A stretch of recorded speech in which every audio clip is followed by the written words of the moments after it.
Good afternoon, everyone. Live from Silicon Valley, California. This is Success Sadhana.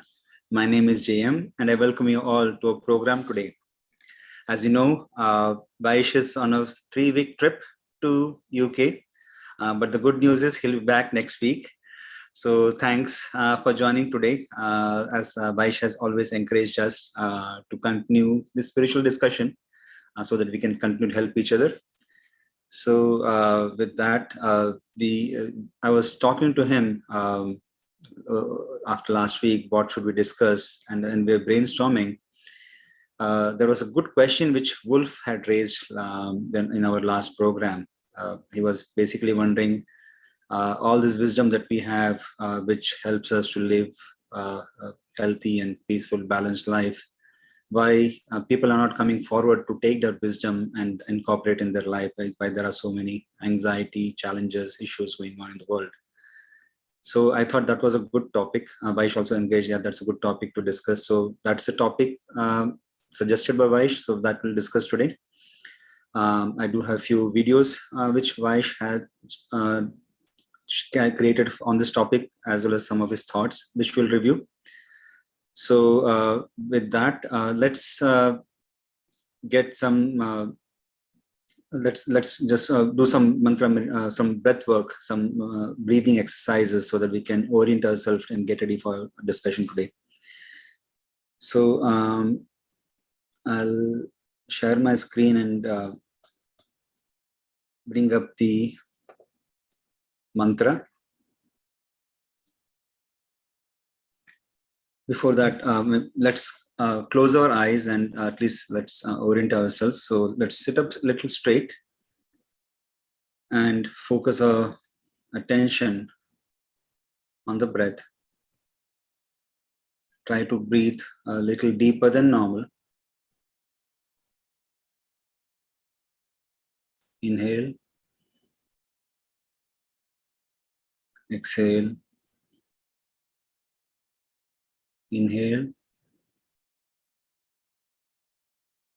Exhale. And as you breathe, focus on the breath which flows through your nose and pay attention to your breath.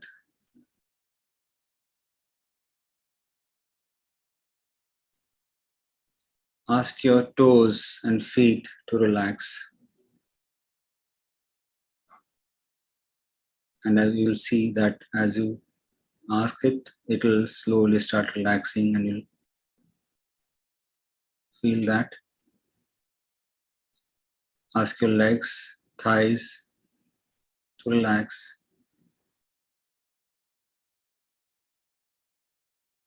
Turn your attention to your stomach, chest, and ask it to relax.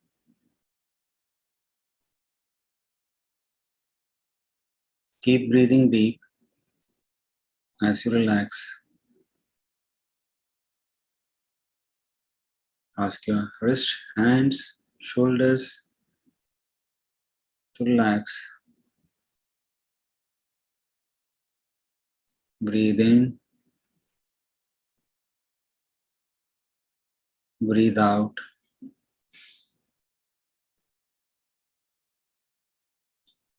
Have your neck, cheek, forehead, eyes relax.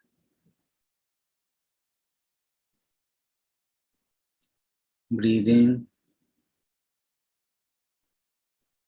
Breathe out.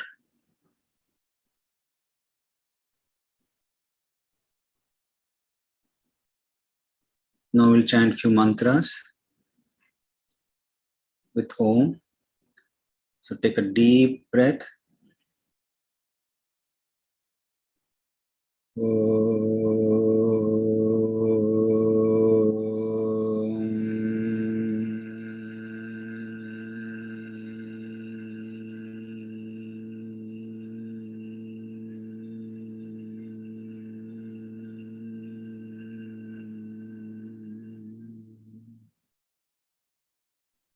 Deep breath.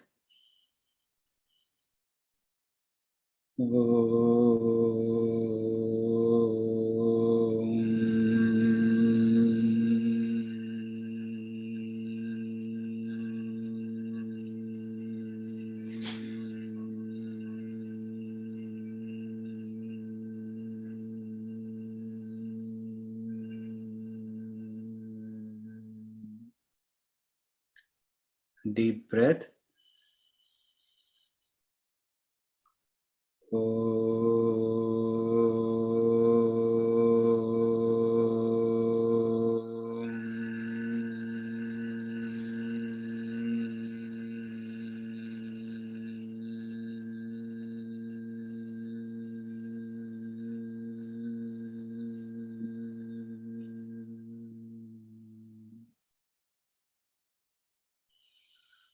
Feel the vibration of the Om mantra.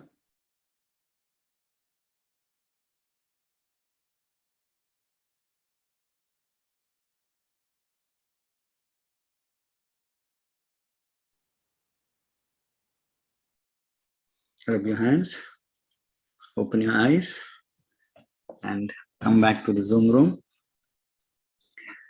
Thank you everyone for joining.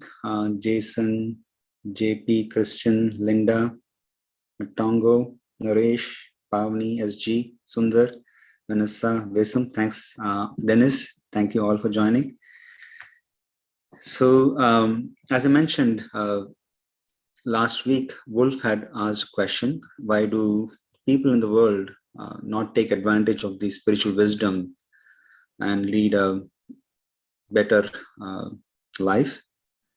So towards that, Vaishan created a video where he said, questions are the answer. So if you ask the questions, that is how you elevate your life. That leads you to answer, which elevates your life.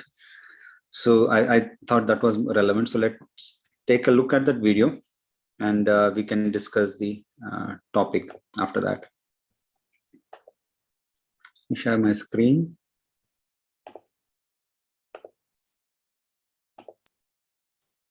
Let's watch the video.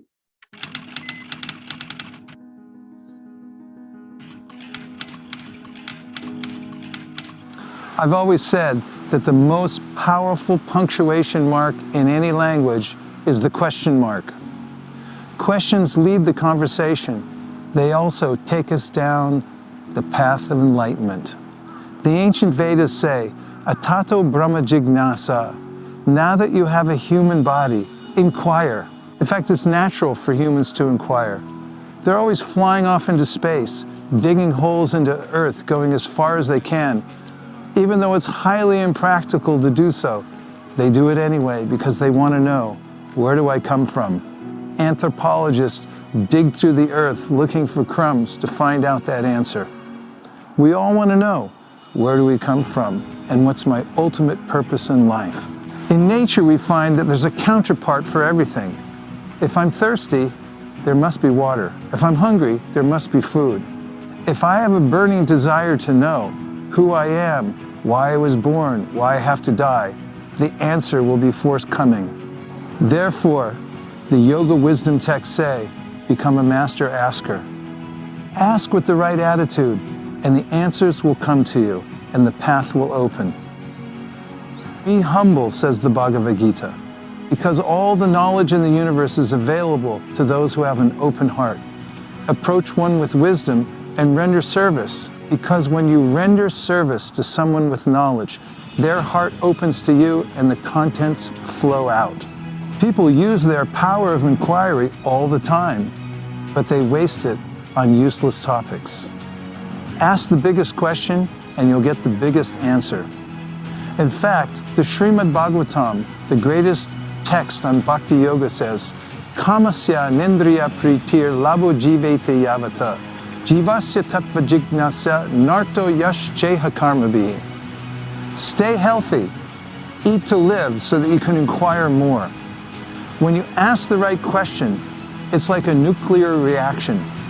That takes place on an atomic level, but there's a chain reaction that opens up energy that expands for miles. In a similar way, if you ask the right question in your life with the right attitude, the path to spiritual enlightenment will open to you and miraculous things will flow into your consciousness and into your life. Become a master asker. Ask the biggest questions of all. Who am I? Where did I come from? And where am I going after I leave this world? Ask big and you'll get big answers. Thank you very much.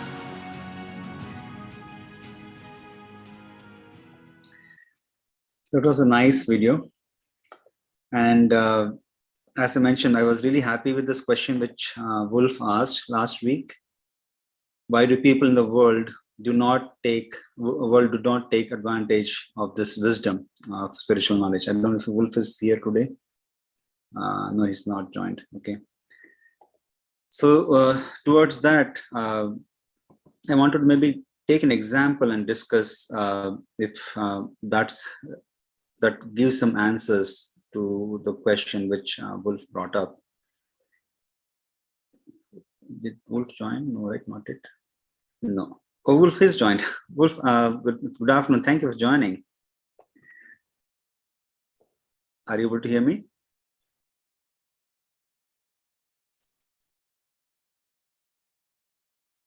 Okay, let's see if you can unmute yourselves if you can. I just wanted to see if you can maybe add more. I lost the audio, but yeah. I hope you can hear me. I don't know what the question is. Yeah, the question was, I mean, the Zoom went into upgrading multiple things, so I'll probably disconnect and reconnect one more time. Sorry. Okay. So if it's possible, Wolf, last week you brought up a very important question. Why do people in the world do not take advantage of this wisdom? So do you want to maybe just give a bit more context or background around why you asked that question? What was that that inspired you to ask that question? Oh, okay. Looks like we did lose Wolf. Maybe he's he's coming back. Maybe. Yeah, Wolf, are you back? Yes, I am. I hope you can hear me. Yes. Did you hear the question, or should I repeat? No, please repeat. Sorry. Yes. So last week you brought up a very important question: why people in the world do not take advantage of the spiritual wisdom, and lead, like there are a lot of anxiety, etc. So I just wanted to get some context. Why did you bring up that question? That was what inspired you to ask that question? It's so I'm turning 55 next month, and I arrived to this forum probably a year ago, and multiple questions were in the past. I have a very diversified cultural and geographical background. Just the notion I speak 5 languages, not by desire, but by necessity. So, and I observed all the cultures and all the dynamics in every country I lived.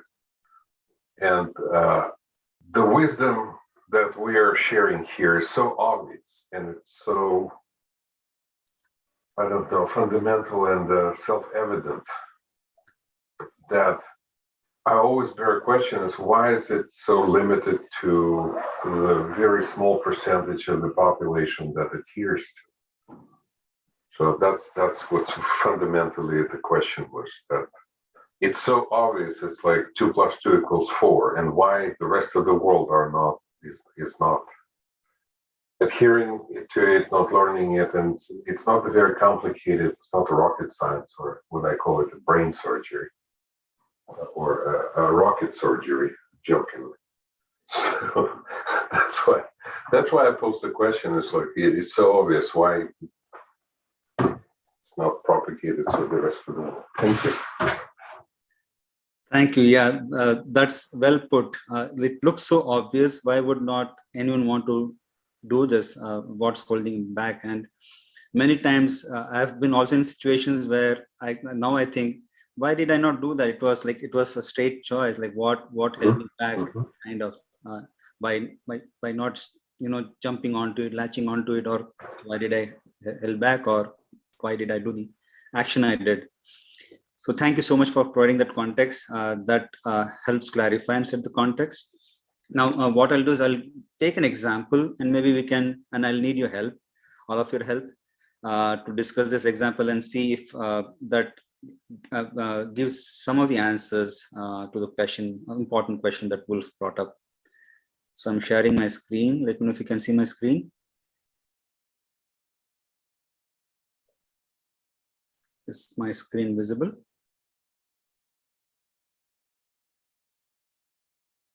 Yes. Yes. Thanks. So this is a quiz time. So as I mentioned, I will need everyone's participation. So the quiz is, what will they do? So let's take a hypothetical, beautiful garden. We have a very nice garden. It's very vast, very green, very flush, lots of trees, lots of plants, flowers in that. And it has, of course, as I mentioned, lots of fruits and nuts trees.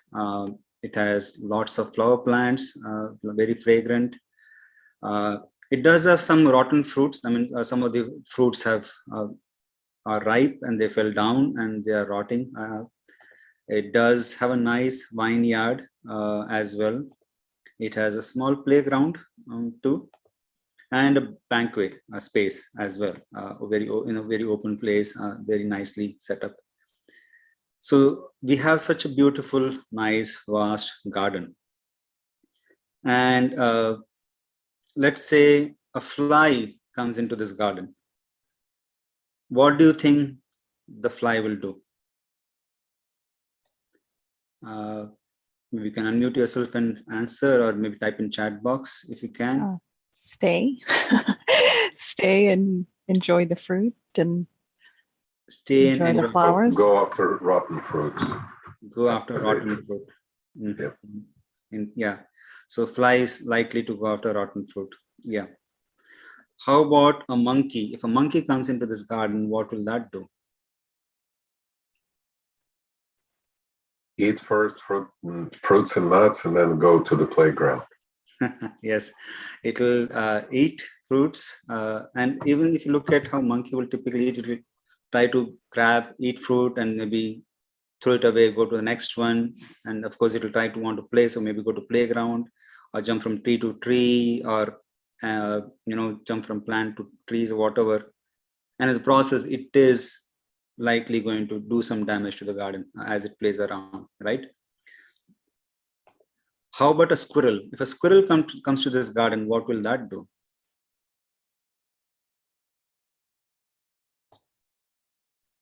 Any thoughts?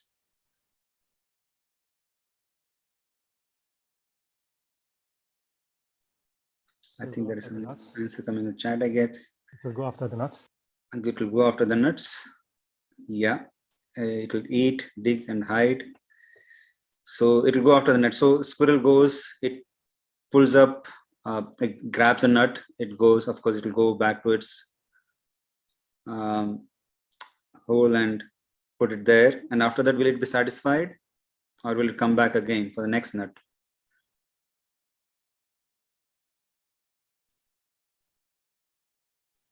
Any thoughts? Most likely it will go for the next nuts so that hide them for next season.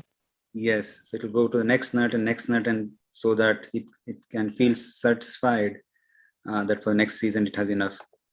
How about the honeybee? Where will that go?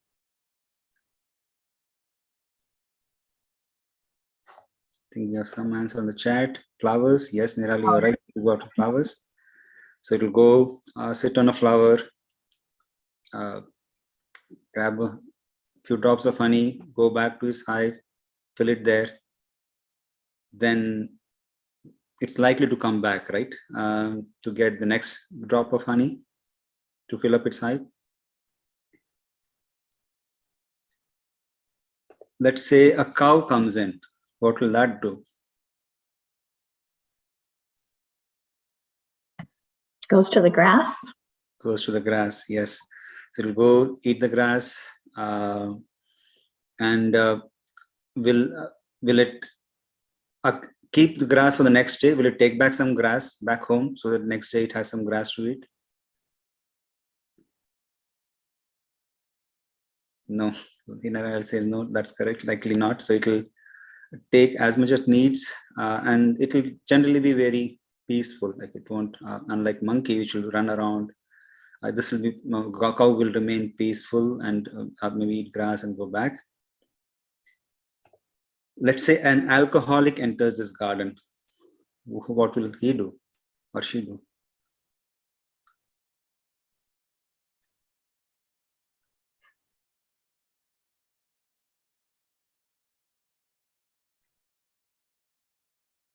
Any suggestions? What it Nirali says, hard to say, either lay around or destroy, banquet for alcohol, look for alcohol and destroy. Yeah.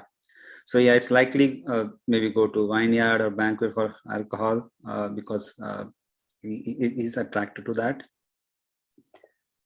Let's say if your children come in, what will they do?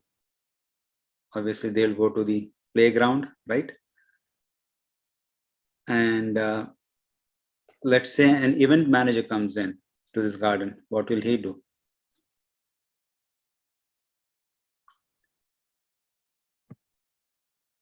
Banquet or enjoy just the beauty of the area. Yes, so he'll likely, he's come in, nice garden, he sees a nice banquet. So yeah, maybe there is an upcoming wedding or some event he's planning. Let me find out what the price is, what the availabilities are, what kind of cost it is, how much margin, how much profit can I make, right? He'll start planning all that. Now in this garden, let's say Vaish goes in, like Vaish is typically early morning riser. So he gets up very early in the morning, and and in the morning time, he walks into this garden. What is he likely going to do?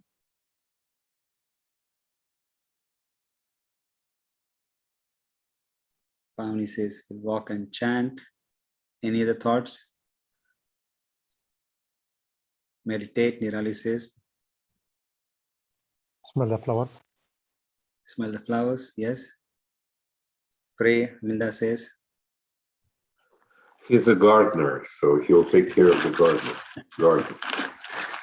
Yeah, he does love the garden. He's a gardener. So yeah, he will for sure admire the garden. He knows what it takes to maintain such a beautiful garden. And he'll take care of the garden. Yes, that's true. So thank you for participating in this quiz.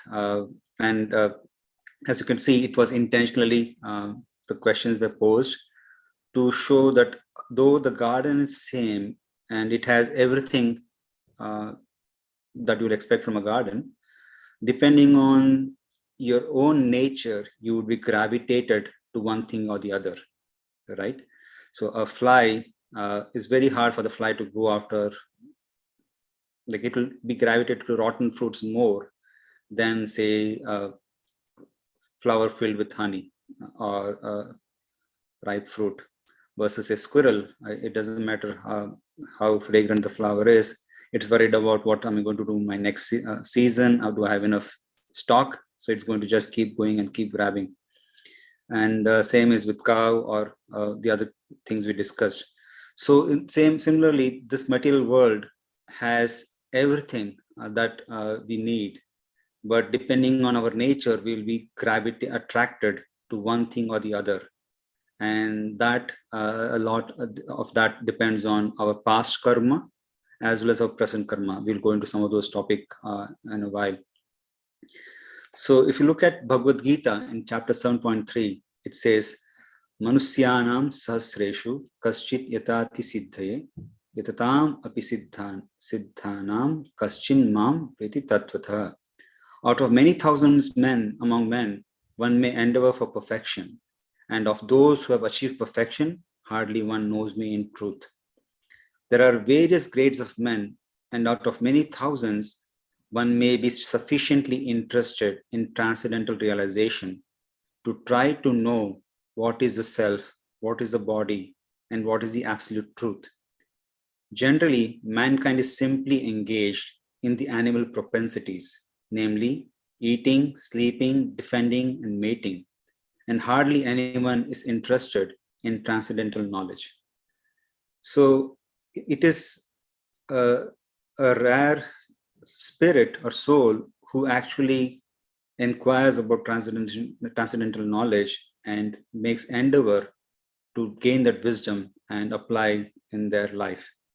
So it's not very uncommon that people are try to get that, and hence that we see that not many people are taking advantage of this wisdom and leading their life. As Vaish previously mentioned, there are three qualities of material nature, and these qualities in wisdom literature, they are called ropes, and they are kind of like intertwined ropes, which is you have we typically have all of them in different weights or grades, and maybe in your different life, there may be different ratios of those. They are called Satva, Rajas, and Tamas. Satva is light, clarity, wisdom, knowledge, which gives you peace, happiness. Rajas is confusion. That's more aligned with the passion, or like you want to have more of what you already have. And tamas is darkness. This typically where you are in mode of ignorance, and you do not take action which is beneficial for your life. So these three modes govern how, or compel, as Vaish says, they compel us to act the way we act in the world. So there are various Chittavritis, as they call, the waves in the mind, thoughts that keep going, and they keep coming constantly, and those thoughts result in feeling, those feelings result in desire. And as we think, as we desire, there is an impression which is left in our mind. So the impression is created in our mind, and once there is an impression created in mind, it manifests outwardly. So then the universe comes to actually fill in the impression and make that real. For example, let's say you want to buy a car. So you start thinking about it. I want to buy a car, what type of car I want, what color I want, what kind of money I need for it. And as you start imagining, thinking, you start arranging, making necessary arrangement, which visit the dealer shop, discuss price, and finally you get a car. If those impressions are not complete, then you carry on from this life to next life. And that's why some of those nature and some of those impressions compel you, and you even from the past life based on your past karma. So similarly, your thoughts, as mentioned, leads to words. You speak it, and once you speak, you act on those. They form your habit, and once you form your habit, they develop your character. So, and once you develop your character, that determines your future. These three modes of material nature govern how your actions, habits, and character are formed. So that was a quick thought based on what Vaish had previously shared, attempting to answer the question which Wolf brought up. Wolf, does it make sense? Any questions, comments on that? Perfect answer. Thank you. Thank you. Yeah, it was helpful, easy to just go to Bhagavad Gita and look for it. Any questions or reflections or realizations on that, or anything more you would like to add? I just love that because it's so basic, but it's funny when you see it written down like in a flowchart form, how it makes you reflect about, how we can affect that ourselves. Exactly. So like that's what Wolf said, right? It looks so obvious. 2 + 2 is 4. But then why don't we do it like the flow chart, when you can understand why you're compelled to act in certain ways and where it starts. And if you can control the source, like the origin, which is thought, like if you can have the right association, like the spiritual association we have, if you take advantage of the wisdom literature, which has been passed down from generation, like there is already a manual how to do it. Let's take advantage of that. And that will start changing our action, changing our habit, which will change our future. So yeah, absolutely. Thanks, Christian, for sharing that. Any other questions or thoughts, reflections? I wouldn't mind. Can you put that up one more time? Sure. You mean just the that flow? slide? Yeah, the flow that you just had up. Sure. So we have constitutional position, like all the three modes are within us, and they are acting on us in various degrees. That results in our mind constantly having thoughts. We keep thinking, and depending on what we have associated, for example, let's say after this spiritual discussion, if you go back to work, likely you'll have some spiritual thought.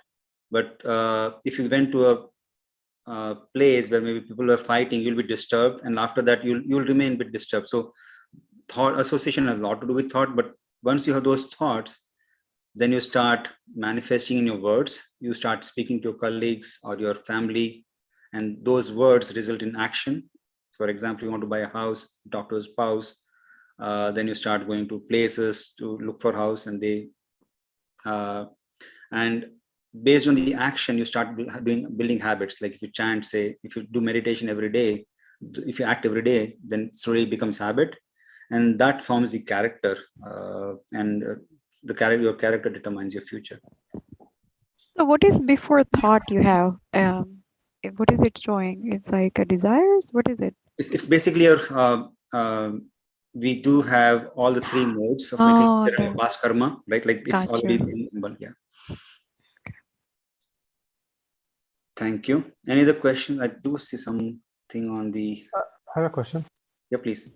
Yeah. So, I mean, the picture that you showed about the flowers, the garden, and the different animals, aside from having the basic instincts of a human, eating, sleeping, and stuff, would the person be a squirrel in these situations and a fly in these situations? Or the squirrel is always, I mean, the person who's a squirrel is always a squirrel. The person who's always seeking knowledge is always seeking knowledge. You see what I'm saying? Mm-hmm. Sure. So what you're saying is, will you always remain what you are, Exactly. or will you change? Right. So, it depends on what your karma or action is. So, like every second you have a choice. You can make a good choice or a bad choice, and depending on the small choices you're making each second, that determines where you go to next. For example, if you, let's say, you meet a friend who is let's say, studying for computer science. You start to associate with him, so he'll see how excited it is, how good it is. Then you may get influenced, and you may also start studying for that. Same thing is spiritual. Like you have choice, maybe either to go and have a spiritual discussion and elevate yourself, or take some other, maybe go and meet an alcoholic person, as an example. If you go and meet an alcoholic person, likely he'll influence you to, like, because he strongly will sincerely believe that alcohol really gives you bliss, and you should also have it, so he'll share it with you. So you may also start becoming alcoholic. So you do have your own nature based on your past karma, but your current karma or your action determines what your future is. It's a combination of both. Did that help a bit? Vesam? So I was muted. Yes, I was saying yes, they did help. Thank you so much. Yeah. Thanks. Yeah. I was going to add that it sounds like basically you have a choice, even though you are what you are from your karma or your past. But at the moment, you have a choice. Yeah, exactly, Nirali. Absolutely right. You have a choice, and your to change your, your path or. And there are two things there. You have a choice, so you need to do your own karma, but there is also a supreme's wish. So they need to come together. For example, you may have a desire to, let's say, I'm just making up, my son is in high school. He wants to, let's say, get a 1600 in SAT. So yeah, he can put in his effort. He can go and give the exam, but the result will be based on the effort he has put in, but also whether Supreme wants or not.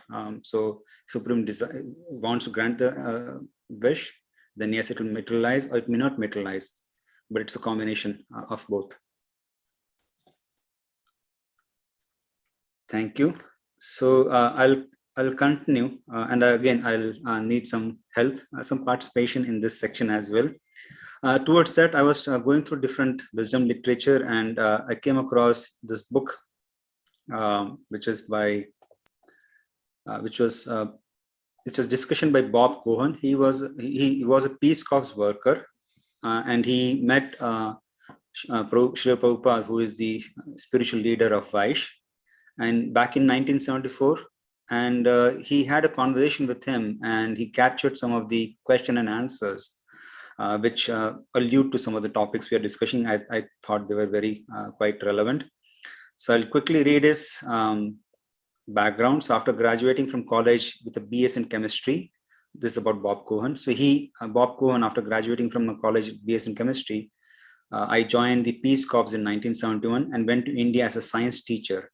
In India, I inquired about the Hare Krishna movement. I was attracted by the chanting and intrigued by the philosophy. In February of 1972, I met some devotees in Calcutta who invited me to a festival in Mayapur. I had then been planning a trip to Nepal, but the Peace Corps denied me permission to leave India. And so I went to Mayapur. The devotees had explained to me that Srila Prabhupada could answer my questions because he represents a disciplic succession of spiritual masters. I thought that Srila Prabhupada might really know what is going on in the world. So this is the preface to the book. And I have got certain sections which talks about this. And if any of you might help me by reading those, like if you can read, that will help. Can anyone volunteer to read this slide?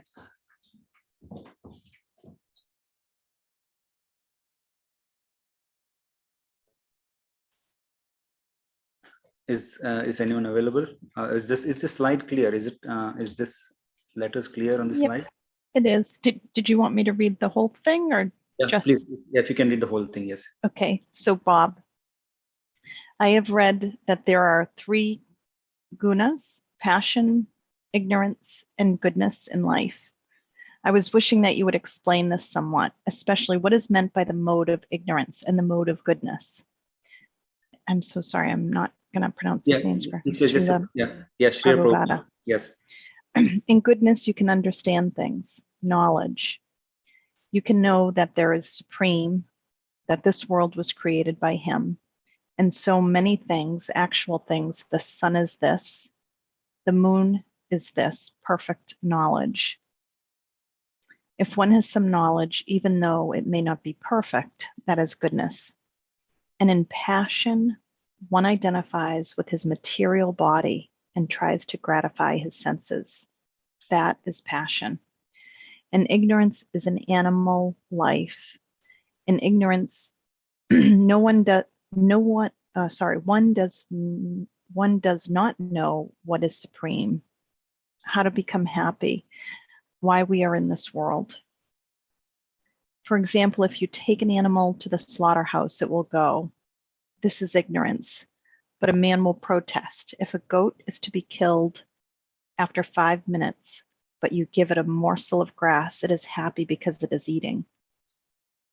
Just like a child, even if you are planning to kill her or kill him, he is happy and laughs because he is innocent.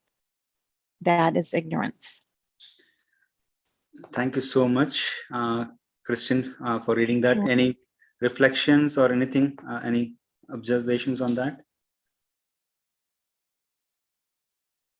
We're doomed. I'm just kidding. It's a little bit on the dark side of the explanation, but it's so true. So it's an ancient wisdom. So it existed probably, I don't know, 250,000 years. Yes, that's true. Thanks. There are a couple of more slides. So we'll continue. Is any other volunteer to read the next slide?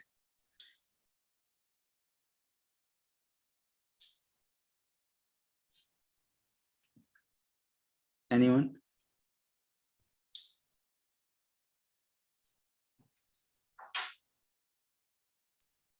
I can read. Oh, great. Okay.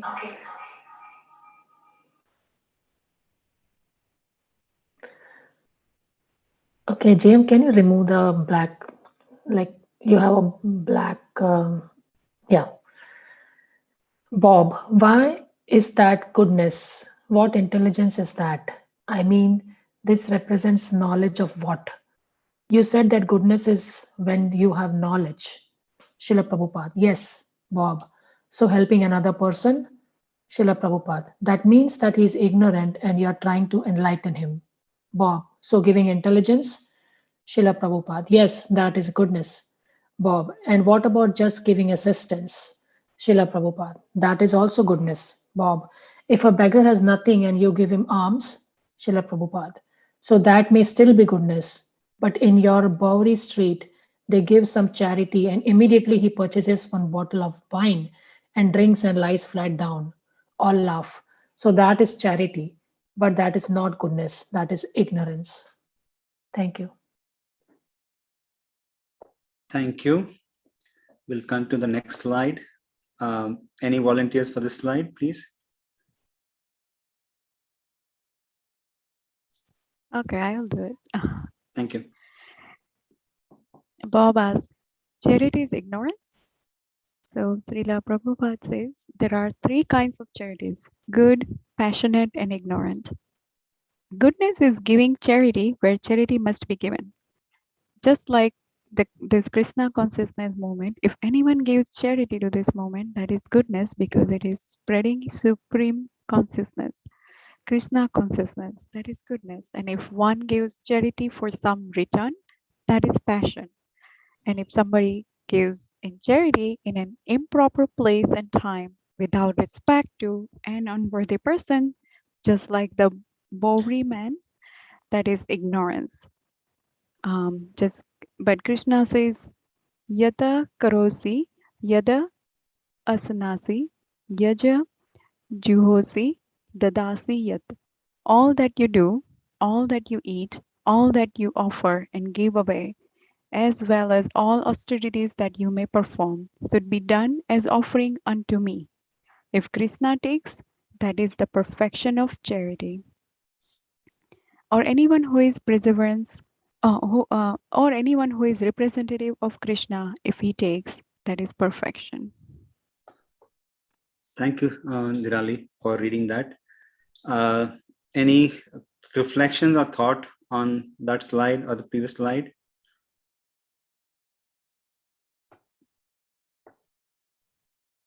I guess it's saying that giving, because it's given by Krishna and you are giving to Krishna, so you don't have, so that power, that feeling you should have, rather than I'm giving for this purpose, or if you're participating in helping spread the Krishna's message, that's good charity, versus if you're doing it for some return, that's kind of good. But if you're giving it to somebody who doesn't deserve it, then it's bad charity.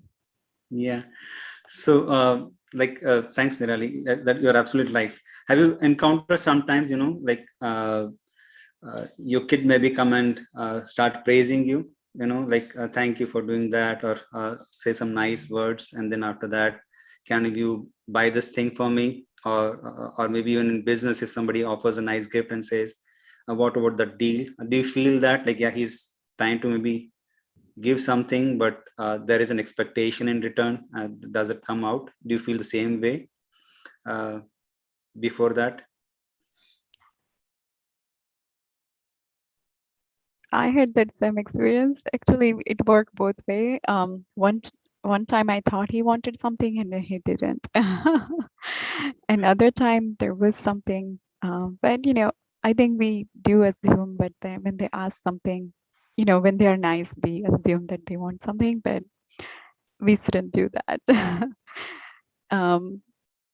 We don't keep that vow that is better. We should not do that ideally. Very But true. yeah, they do want sometimes. Yes. So even giving in charity, it can be in different modes depending on what your intention is.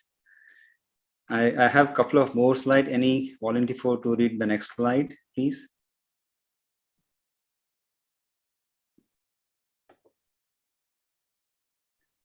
Anyone?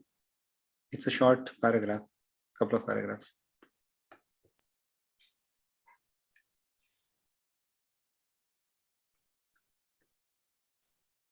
No? So let me read.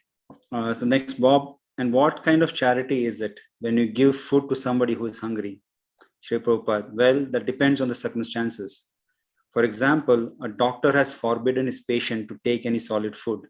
And if the patient is asking, give me some solids, and if you give him solid food in charity, then you're not doing good to him. That is ignorance. Bob, are the devotees beyond accumulating karma? These devotees, do they feel karma? Do they work in these modes? Are they in the mode of goodness? Srila Prabhupada, they are above goodness, Shuddha Satva. The devotees are not in this material world, they are in the spiritual world. That is stated in Bhagavad Gita. Mamcha yo yabhicharena bhakti yogena sevate sa gunan samatitya taitan brahma bhuyaya kalpate. One who engages in full devotional service, who does not fall down in any circumstances, at once transcends the mode of material nature, and thus comes to the level of Brahman. Devotees are neither in goodness, passion, or ignorance. They are transcendental to all these qualities. So basically what Srila Prabhupada is saying is, I think Vaish gave an example of a bank teller. So bank teller, he deals with hundreds and thousands of dollars every day. He gets cash, he gives out cash, but at the end of the day, he locks the drawer, he goes back to home without taking any cash. Whenever he's operating with those dollars, he always knows that this belongs to the bank. It doesn't, and I'm just doing my service. So similarly, when we act in this world in mode of goodness, always in a sense of gratitude, thanking Supreme for providing everything to everyone, and acting in kindness and with everyone, then you are transcending the three modes, because you are always in supreme consciousness. That is actually a way of stopping all the accumulating karma, whether good karma or bad karma, and slowly you start elevating. Another example which Vaish gave was the warrior Arjuna, with whom Krishna had this conversation in Bhagavad Gita. At the beginning of the war, he was not ready to fight because he did not want to kill anyone and cause suffering and accumulate sin. And Krishna said, no, you are going to do your duty. So you should fight because you're fighting for the right cause, and you have to protect the vulnerables by making sure you fight and kill those miscreants. So he went ahead and fought and killed so many enemies in the battlefield. And he did not occur any sin because he was doing his duty. Same like how a soldier, when he goes and fights on the order of king and kills enemies, he's celebrated, he's given awards.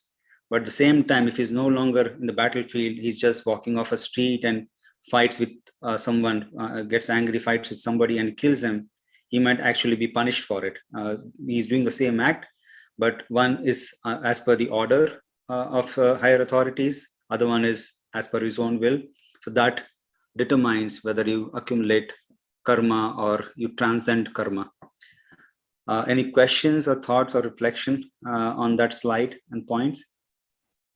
Actually, we couldn't read the slide. It went a blur a bit. Can you share again? Sure. Is this, let me see, I don't know what, reshare, and this time let me change the setting. So is this better by any chance? Yeah, better. Yeah. So basically that's the main point, where if you are in supreme consciousness, you operate above goodness. It's called Shuddha Sattva, and you don't accumulate any karma as part of it. And the last slide is about how, this is the last piece of the conversation on this particular chapter, where Bob says, I wish to gain more knowledge of Supreme and be able to feel Supreme's presence more. The reason for this is because I feel life has little meaning without this.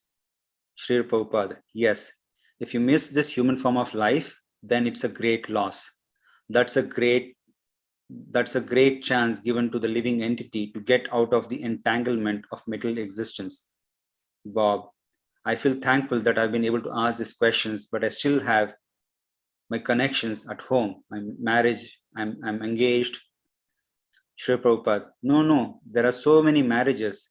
He indicates Shyamasundar. He is married. Marriage is no barrier. I told you that there are 4 different orders of spiritual life: Brahmachari, Grahastha, Vanaprastha, and Sannyas. So after Brahmachari life, one can marry. That is not obligatory. One may remain Naishtika Brahmachari for his whole life, which means he may remain Brahmachari for the whole life. But a Brahmachari can marry, and after marriage, there is Vanaprastha life. This means that one is aloof from family, the husband and wife live separately, At that time, there is no sex life. Then when he is fully renounced, detached from family life, he takes sannyas.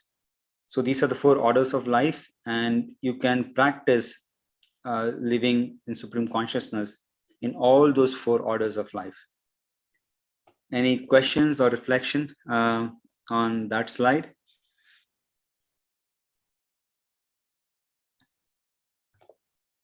Yeah, it's more of the idealistic approach. It's all these teachings and studies. It's more as there are 3 different stages: as designed versus as built and versus as found functioning later. So as designed, it's idealistic, and then when it's implemented, but then when it's practiced 10 years later. So this is, and again, there is a struggle, always a struggle between how it should be and how it is, and we're facing it how it is, but our souls and our subconscious is leaning towards how it should be, and that's the difference, the delta, or the conflict between how it should be versus how it is. It's what probably pulls us in here into this fall. Thank you. Thank you, Wolf. That was wonderfully summarized. You are absolutely right. There is a given order of life, and there is a given way in which we are living the life, and there is a difference, and we are feeling it, and that's why we are all coming together so that we can help each other to move more towards the ideal way of living life, so that we can overcome some of the challenges we have. Maybe I misunderstood. I thought the paragraph was saying that whether in all those 4 stages you can still pray to the God or stay connected, but more so when you are done with your duties, or grihasthashram, like family life, and after that your retirement time, and then you have a sannyas, meaning you leave everything and then just do bhakti. But in all 4 stages you can do. Maybe I misunderstood what you were talking about. Yeah, so that's what Bob's question was. He was trying to inquire, should I give up everything? Like, should I renounce all my family and all the material attachment so that I can live a spiritual conscious life? And Prabhupada's answer was, no, that's not required. Whether you are brahmachari, which is like generally in the younger stage of life, or married life, or vanaprastha, or sannyas, like the 4 stages of life.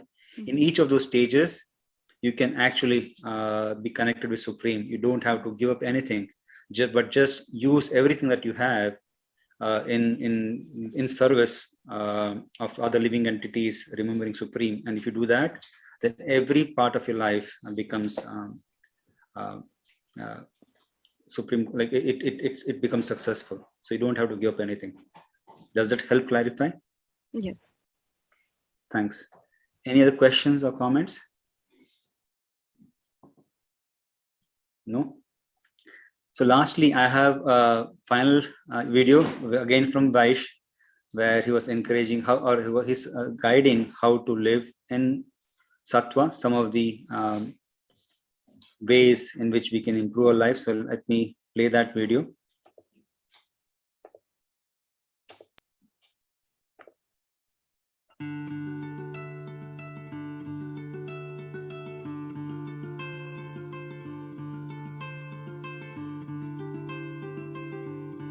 Yoga is the science of balancing body, mind, and spirit.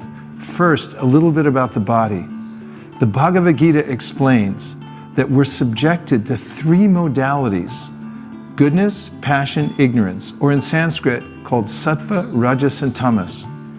When we keep our bodies in the mode of goodness, or Sattva, there's clarity, there's health, there's illumination. Here are the ways suggested in the ancient Vedic text how to stay in Sattva in one's body. The first is regulation. Our senses thrive on being regulated. As Agmandino used to say, never greet the dawn without a map. Know what you're doing and do it at the right time. When you do this, according to yoga wisdom, your senses will thrive. If you have an erratic schedule and you're doing different things every single day, your senses tend to become confused, and they're covered by the lower modes of nature called Rajas and Tamas. or passion and ignorance. The second secret to keeping the body in goodness or sattva is our diet.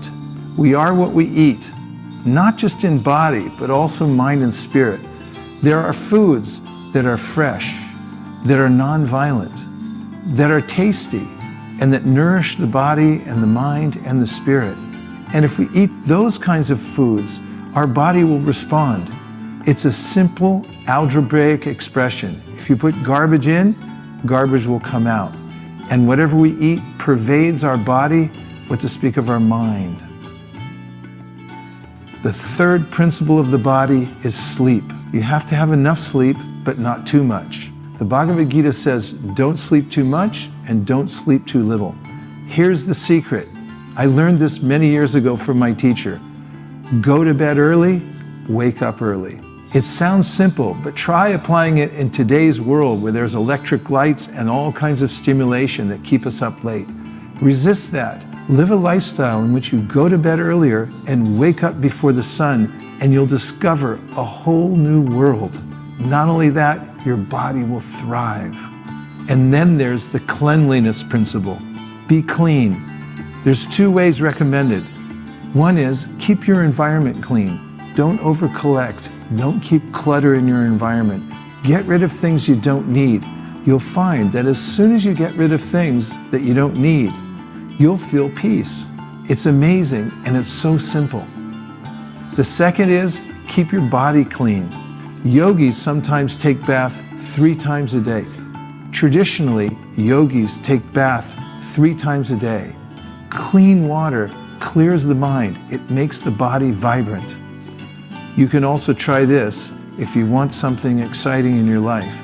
Take a cold shower early in the morning and see how you feel the rest of the day.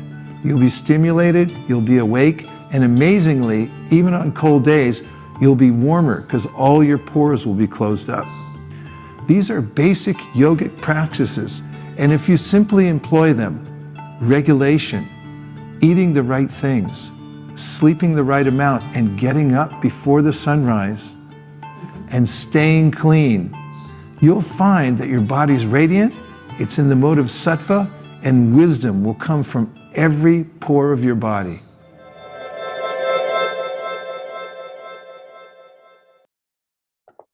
That was a very nice video. I always liked it. It encourages me to take those practices in my life. Hopefully that you all liked it as well. So thank you again, everyone, for joining today to continue the transcendental vibration as Vaish always encouraged. I really loved the discussion today. And I'm very excited. Next week, Vaish will be back and we'll get a lot more wisdom from him. So thank you everyone for joining, and see you next week. Let's all say Hari Bol, and looking forward to meeting next week. Hari Bol. Hari Bol. Hari Bol. Hari Bol. Hari Bol. Yeah, great job holding the fort for Vaish. Great job. Thank you. Yes. Thank you for your question. Thank you.